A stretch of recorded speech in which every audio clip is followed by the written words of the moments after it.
Salmo de número 51 é um salmo revelador e poucos têm coragem de cavar a profundeza dele.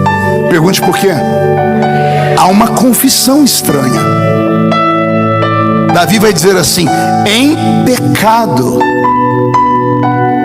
me gerou a minha mãe. Ué, é só a mãe que gera um filho?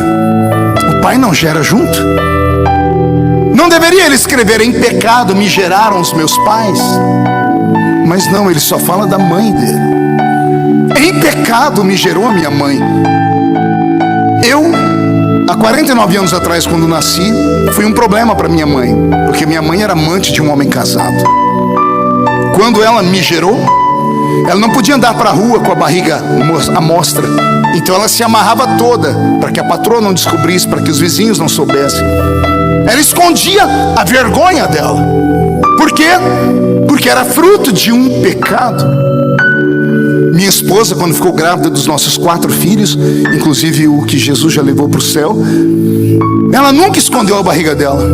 Pelo contrário, ao andar com a sua barriga exposta na igreja, todo mundo vinha, colocava a mão, abençoava, dava beijinho, tinha presentes antes dos bebês nascerem. Nós tínhamos orgulho. Por quê?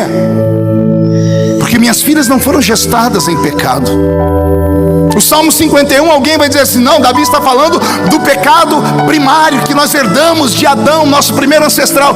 Davi não está falando de teologia, ele está falando de vida prática. Ele disse: em pecado a minha mãe me gerou. E parece que ele está dizendo isso para tentar encobrir o próprio pecado. Parece que ele está dizendo assim: eu só errei com Batseba, pecado na carne, pecado sexual, porque eu herdei da minha mãe algo parecido.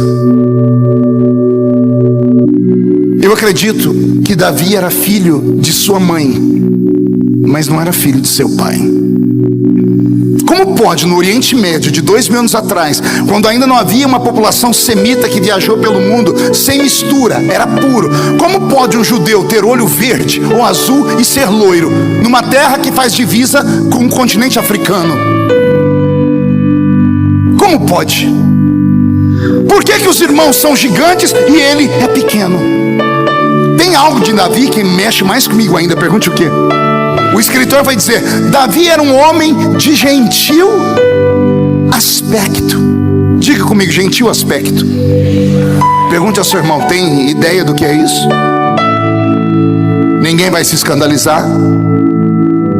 Davi tinha uma beleza delicada. Leonardo DiCaprio é um homem bonito, só que ele tem uma beleza feminina. Nariz arrebitado, sem pelo no rosto, delicado. Quando o escritor diz que Davi era um homem de gentil aspecto, ele está dizendo: Davi era um homem com uma beleza delicada. E quem conhece judeu sabe que judeu não tem beleza delicada.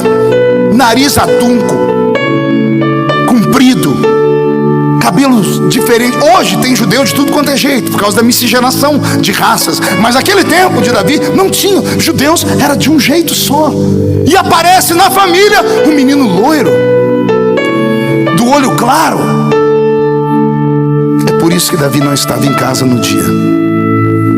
E por conta desses problemas, Davi cresceu uma criança diferente. Cresceu uma criança, não ouviu uma criança. Pergunte por quê, pastor?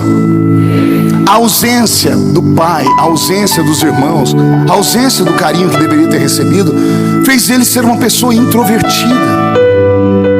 E isso despertou a sua sensibilidade em tentar aprender coisas que os olhos não viam. Na pregação, o pastor apresentou uma interpretação intrigante do Salmo 51, sugerindo que este salmo revela um aspecto surpreendente sobre a linhagem do rei Davi. Segundo sua análise, o salmo indica que a mãe de Davi teria cometido adultério e que, portanto, Jessé não seria o verdadeiro pai de Davi. Ele argumentou que, ao pecar com Batseba, Davi menciona no Salmo 51 que herdou a inclinação para o pecado de sua mãe. Esta interpretação, embora controversa e não amplamente aceita entre os estudiosos, oferece uma perspectiva única sobre a natureza transgeracional do pecado e da redenção. O pastor enfatizou que, independentemente da origem ou do passado, a graça e o perdão de Deus estão disponíveis a todos,